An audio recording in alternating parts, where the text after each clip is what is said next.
શું નામ આપનું? હર્ષ મહેશભાઈ ત્રિવેદી। હર્ષભાઈ, શું ઘટના બની હતી અને આજે પોલીસે જે નિવેદન આપ્યું એના વિશે આપ શું કહેશો? ઘટનામાં એવું હતું કે આ જે પરાગભાઈ છે એક્ટિવામાં ન્યારી ડેમ રોડ કાલાવાડ રોડથી ન્યારી ડેમ તરફ જઈ રહ્યા હતા અને ઓટીબી પાસે વળતા સામેથી પૂર્વ ઝડપે બંબાટ ટાટા નેક્સોન ગાડી આવેલ અને પરાગભાઈને ફંગોળી દીધેલ। અને એમ કહી શકીએ કે આ વિડીયો વાયરલ થયા છે। જે પણ કોઈ એ વિડીયો જોવે ને તો આમ કાપી જાય એવો વિડીયો આવેલ છે। અને ત્યારબાદ ગાડી આગળ જઈને ઊભી રહેલ અને ઊભી રહ્યા બાદ એક હાઈટ વાળો ડ્રાઈવર છોકરા સરખો હાઈટ વાળો ડ્રાઈવર અને બાજુમાંથી એક છે જાડા સરખો છોકરો ઉતરો અને એ લોકોએ તરત જ ફેરવી અને પાછળથી જે એક આધેડ ઉંમરનો વ્યક્તિ હતો એ આગળ ડ્રાઈવર સીટ ઉપર આવી અને ત્યારબાદ અચાનકથી આમ ફટાફટ ફેરવી અને પછી એ લોકો એવું દર્શાવવા માંગે છે કે ડ્રાઈવર આ પ્રવીણસિંહ હતો। ત્યારબાદ ગાડી પંચર હોવાથી તે ત્યાંથી ભાગી ન શક્યા એટલે અહીંયા થોડીક વાર ઉભા રહ્યા। બીજી ગાડી આવી એમાં તે ચાલ્યા ગયેલા અને તે ચાલ્યા ગયા તે દરમિયાન જે મૂળ ફરિયાદી છે ક્રિશભાઈ મેરને આ પરાગભાઈને ફોન કરતા પરાગભાઈનો ફોન અન્ય વ્યક્તિએ ઉપાડેલ અને ઈ ફોન ઉપાડ્યા બાદ એમને કહેવામાં આવેલ કે પરાગભાઈનું એક્સિડન્ટ થયેલ છે એટલે ક્રિશભાઈ તેમની ગાડી લઈ અને પહોંચી ગયેલ અને ત્યારબાદ ક્રિશભાઈએ જોયું કે ભર તડકે 3:28 મિનિટે આ ભાઈ એકલા એની અગલ બગલ કોઈ મદદમાં નથી કે જેને આ બનાવ બન્યો એ પણ ત્યાં હાજર નથી। આ ભાઈ બેભાન હાલતમાં એમને ગાડીમાં નાખ્યા બાદ એમને સિવિલે લઈ આવ્યા। સિવિલે સિરિયસ હોવા સારવાર ઓલું કરતા વોકાડે ગયેલા અને વોકાડે સારવાર ચાલુ કરાવેલી। તે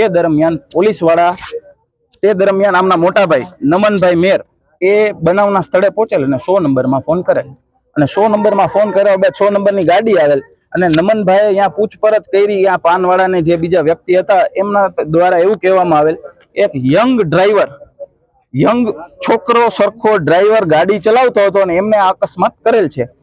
ત્યારબાદ 100 નંબરે અહીંયાના ફોટા પાડી અને ત્યાંથી ચાલ્યા ગયેલ। ત્યારબાદ નમનભાઈ તાલુકા પોલીસ સ્ટેશન આવેલ ત્યારે તાલુકા પોલીસ સ્ટેશને એસપી ચૌહાણ સાહેબ અને નિલેશભાઈ ચાવડાએ નમનભાઈને કહેલ કે તમે ક્રિશભાઈને અહીંયા બોલાવો। ત્યારે નમનભાઈએ એવું કહેલ કે હોસ્પિટલે છે હું અહીંયા જઈશ તો એ આવી શકશે। તો એમને કીધું તમે અહીંયા રહ્યો ને એમને પણ અહીંયા બોલાવો। ક્રિશભાઈને બોલાવવામાં આવ્યા ત્યારે એમને બધી વિગતમાં એવું દર્શાવ્યું કે આ જે ડ્રાઈવર છે આ 3 આરોપીઓ અહીંયાથી બીજી ગાડીમાં ચાલ્યા ગયેલા। ત્યારબાદ આ પ્રવીણસિંહ બચુભા જાડેજા જે પાછળ બેઠેલ હતા જે ડ્રાઈવર બનવાનો ઢોંગ કરતા હતા એ પોલીસ સ્ટેશને હાજર થયેલ અને એવું નિવેદન આપેલ કે હું ગાડી ડ્રાઈવ કરતો હતો।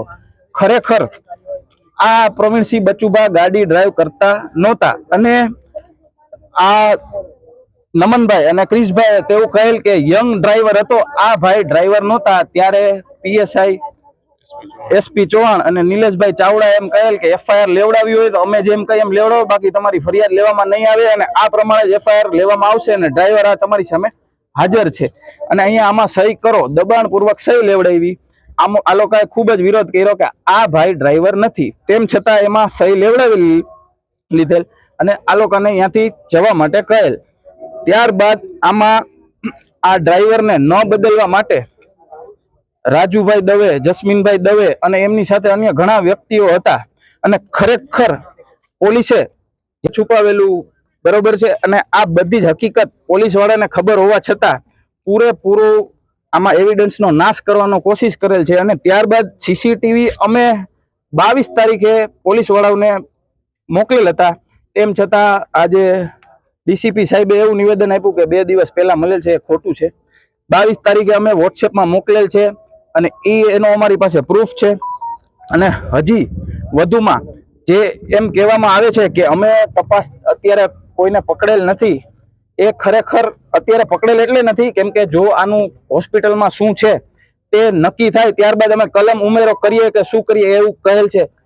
ખરેખર કલમ ઉમેરો જ્યારે તપાસ દરમિયાન ગમે તે સમયે ખુલી શકે, એના માટે આ અટકાવવાની જરૂર નથી અને પ્લસમાં ડ્રાઈવર બદલાવી અને સૌથી મોટો ગુનો કરેલ છે અને એક અમીર બાપના નબીરાને બચાવવા માટે અને એક ગરીબ જે છોકરો છે કે જે 18 વર્ષનો કે જેને બાપ નથી એને ન્યાય ન મળે અને પોતાના દીકરા અને બીજાના દીકરા કાંઈ નહીં પોતાના દીકરા માટે બધી મહેનત અને બીજાના દીકરા માટે કશું નહીં કરવાનું. અને આ ટોટલી ન્યાય વ્યવસ્થાનું હું એમ કહું છું કે આ બહુ દુઃખની વાત છે કે આવી રીતે ન્યાય માંગવો પડે છે.